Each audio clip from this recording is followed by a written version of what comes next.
कटेजमा छौँ। अब भने हाम्रो यात्रा हुँदैछ टावरतर्फ।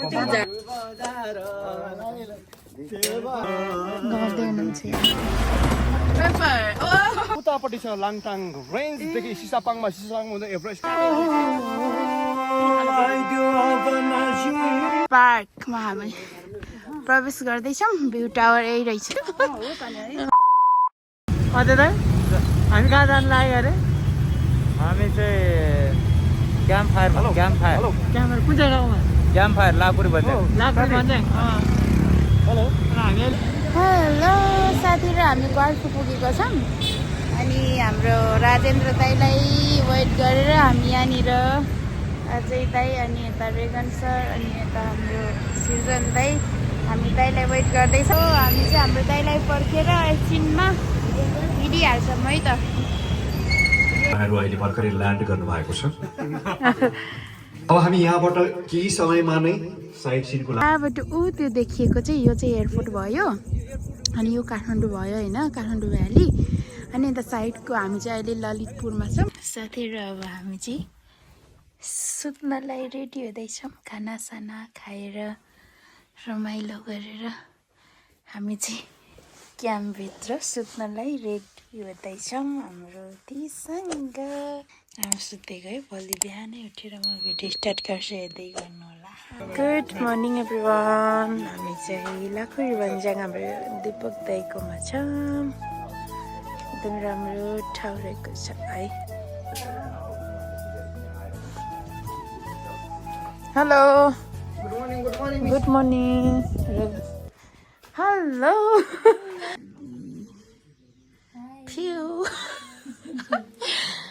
अनि यता चाहिँ सुस्मिताको ब्लगमा स्वागत छ। हाम्रो तेज एकदम like follow comment share subscribe thank you. एकदमै रमाइलो ठाउँ रहेको छ, एकदमै हाइटमा छ है। अनि यो चाहिँ हाम्रो दिपक दाईको घरमा हामी चाहिँ पार तरिकाले सुत्यो है साथीहरू। यो हाम्रो क्याम्प आजको। अनि यहाँ हामी दुईजना दिदी र म सुतेको। यो अटेन, यहाँ चाहिँ हामी दुईजना सुतेको हजुरहरू। अनि यता हाम्रो राजेन्द्र दाई गर्दै हुनुहुन्छ यहाँनिर। अजय दाई, सृजन दाई भाउजू। ओहो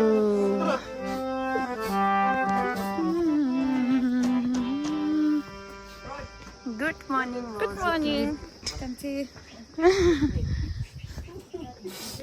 ए आँसु आउँदैन, आँसु पनि आउँदैन। आइफोनले माइफोन बनाउँदैछ है। प्रेमी जोडीको पनि खिच्दैन प्लिज। प्रेमी जोडीको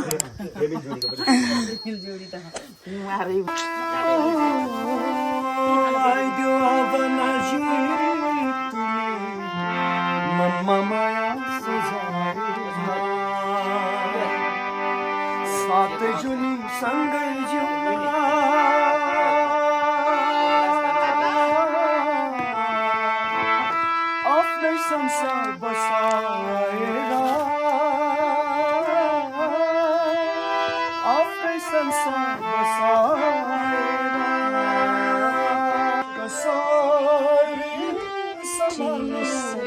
1000 मिटर हाइटमा लाकुरी भन्ज्याङको निर्माण कटेजमा छौँ। अब भने हाम्रो यात्रा हुँदैछ टावरतर्फ। अब हामी मात्र 10 मिनट बाद त्यो पोइन्टमा पुग्छौँ।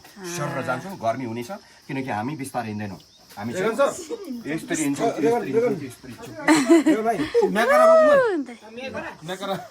अब चाहिँ हामी भ्यू टावर हेर्न जाँदैछौँ साथीहरू। सबै भिडियो आउँछ। हामी रुमबाट हिँडिसक्यौँ। अनि हाम्रो राजेन्द्र दाई हुनुहुन्छ।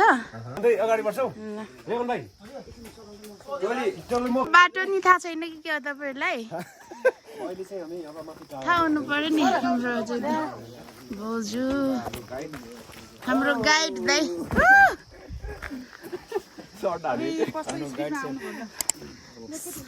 हामी देखिरहेछ खतरा सिस्नु रहेछ खतरा भ्यू टावर हेर्न जाँदैछौँ हामी टिम यसलाई के भन्छ इङ्ग्लिसमा मैले छुट्याइदिएँ कि बिचमा बसेर भ्यू टावर हेर्न जाँदैछौँ बिहानै उठेर है साथीहरू ठ्याक्कै 5 बजे घाम झुल्किसक्यो अवस्था के पो भयो हाम्रो कार्यक्रम ट्राफिक जाम हो ट्राफिक जाम त खत्रै रहेछ नि त नि हिजो हामी आएको कुन बाटो पनि 100 म त कुन बाटो हजुर काठमाडौँ पश्चिम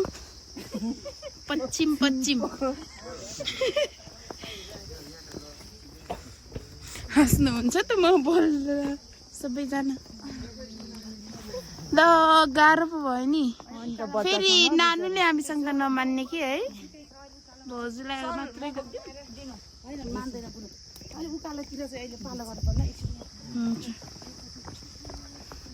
अनि यो चौबाटोबाट चाहिँ यो चौरास्ता चाहिँ 4 ठाउँ जान्छ एउटा चाहिँ पूर्व जान्छ धुलीखेल हुँदै पूर्व एउटा बाटो चाहिँ यो फुलचौकी 3800 मिटर हाइट यो बाटो हामी जहाँ केही अगाडि मात्र मनमन मेमोरियल टावरमा हामी पुग्दैछौँ भनेदेखि यहाँबाट सिधा उता गयो भनेदेखि एउटा बाटो चाहिँ पर रानीकोट हुँदै घ्याम्पे डाँडा पाइलट बाबा हुँदै फेरि सूर्य विनायक जोड्छ भनेदेखि साँगालाई पनि जोड्छ त्यस्तै गरी एउटा बाटो चाहिँ सिधै हामी तल झर्छौँ लुबु लामाटार अनि सिधै लुबु लामाटार भएर चाहिँ हामी काठमाडौँ जान्छौँ यो पोइन्ट चाहिँ लाकुरी भन्छन् चाहिँ जतैबाट आए पनि 4वटा बाटो सङ्गम भएकोले गर्दा यसलाई भनिन्छ कम्प आकाशमा मेघ गर्जन ल्याउँछ भनेर मैले भनेको होइन एकजना व्यक्ति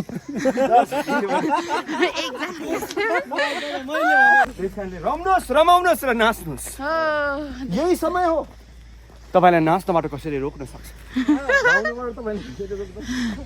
नगा भन्न सक्छ ननाच भन्न सक्छ नाच्नुहोस्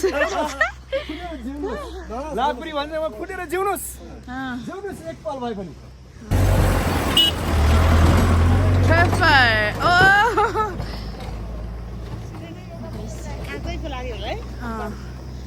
आज त फुलपाती हो नि तर आमा अब उतापट्टि छ लाङटाङ रेन्जदेखि सिसापाङमा हुँदै एभरेस्ट रेन्जसम्म उतासम्म देखिने हिजो मैले राति भनिरहेको थिएँ नि साथीहरू अब हिमालको दृश्यहरू चाहिँ बिहानै खुलिसकेको थियो त्यो घुम्टो सर्लक्क खोलेको थियो फेरि घुम्टो लाग्नु थालेछ देउडीको घुम्टो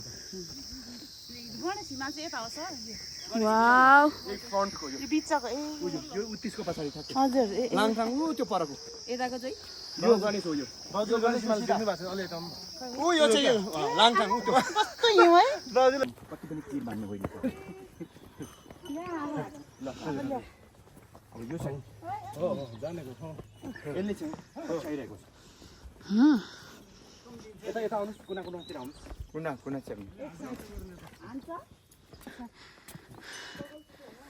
पार्कमा हामी प्रवेश गर्दैछौँ भ्यू टावर यही रहेछ साथीहरू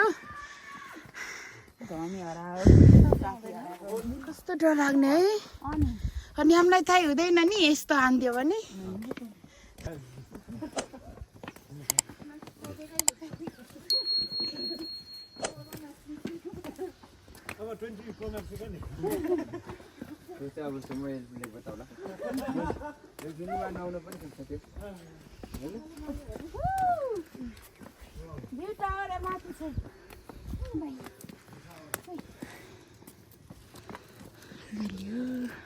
यो मोटो फोनको सबै देखाइदै के मोटो मोटो सबै देखाइदिएको फलेको चाहिँ यो के रहेछ है यो चाहिँ मलाई पनि नाम थाहा भएन के रहेछ सानो सानो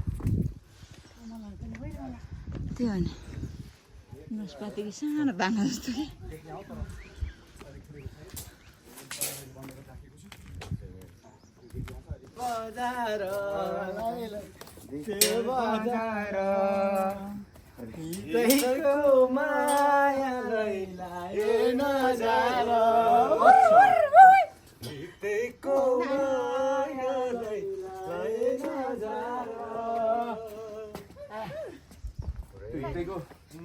दिदीको मायासँग चाहिँ त्यो निर्माण कटेजभित्र बसेर चाहिँ मोबाइलमा कुराकानी भइरहेको छ त्यहाँ हुन्न बढी नखोलो होला होइन हेलो गर्न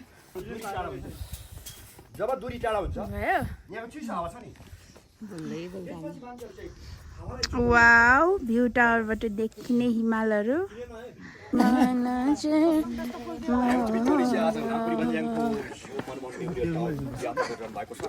आज चाहिँ यो एनर्जेटिक टिमले चाहिँ संसार गर्नेवाला छ आँखामा आउने सपना हाम्रो दीपक नौजवान हो आफ्नै ढङ्गले नयाँ रङ्गले देश सिगार्न घामले होला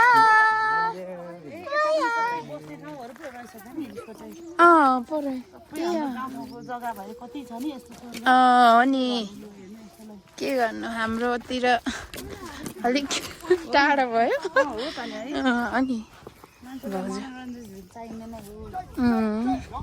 गाउँ नै चाहिने हो चाहिने त है बसेर कस्तो हिमालहरू चाहिँ सबै देखियो तर तल काठमाडौँ चाहिँ देखिएन के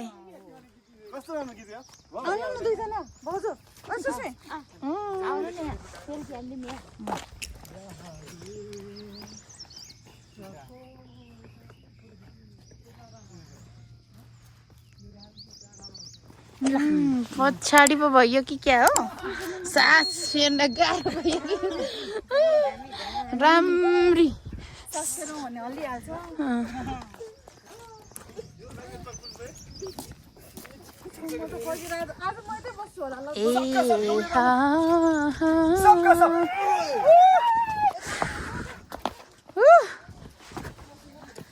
कस्तो काठमाडौँ यो वाउ खुल्दैछ केटीएम सबै खुल्दैछ काठमाडौँ भ्याली खुल्न लाग्दैछ साथीहरू त्यहाँदेखि यहाँसम्म हो कुहिरो लागेर के खत्तम भयो यहाँ सबै देखिरहेको छ है एमटिभी टिम लाङटाङ वाउ तर दाइ म त नराम्रो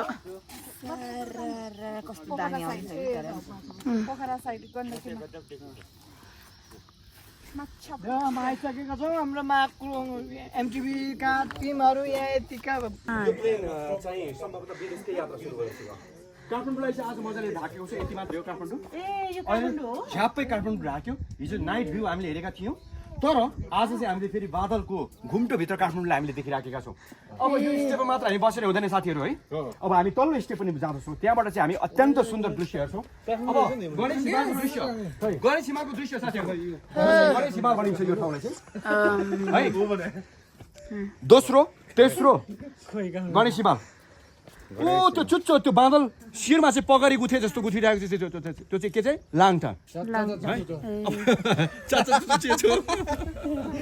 अब यतापट्टि आयो सिसापाङमा अनि त्यसपछि यता हुँदै एभरेस्ट पुग्छ अलिक तलबाट हेर्नु हुन्छ दीपक दाइ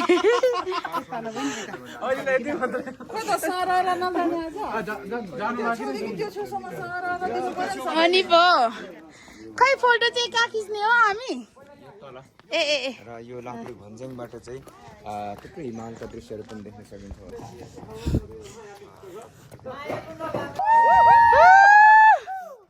वाउ एमटिभी टिम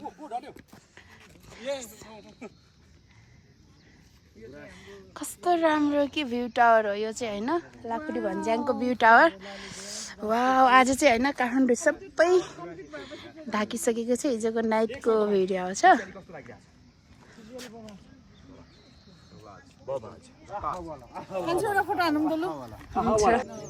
केटिएम यता भित्र छ है साथीहरू यो बादल भित्र छ यहाँ भित्र छ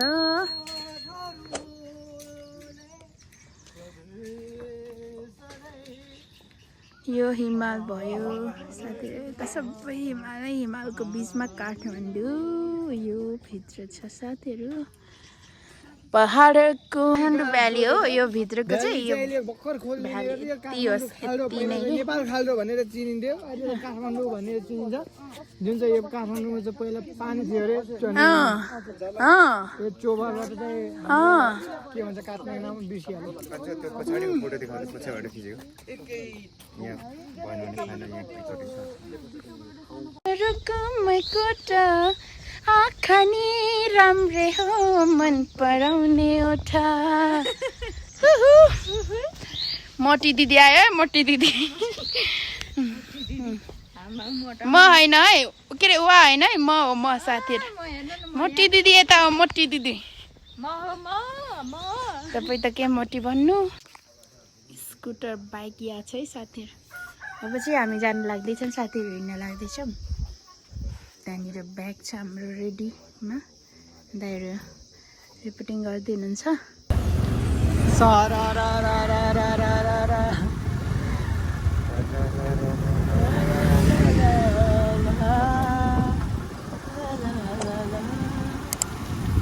हाम्रो सुशी बहिनी चाहिँ एकदम ट्यालेन्ट छ क्या स्कुटी पनि आफै आएको छ है डबल पनि सक्दो रहेछ फेरि अहिले चाहिँ डबल घोडा पुगिरहेको सिङ्गल जोलाई डबल हुन्छ मान्छे खतरा भयो स्कुटर त रकेट जस्तो उडाउँछ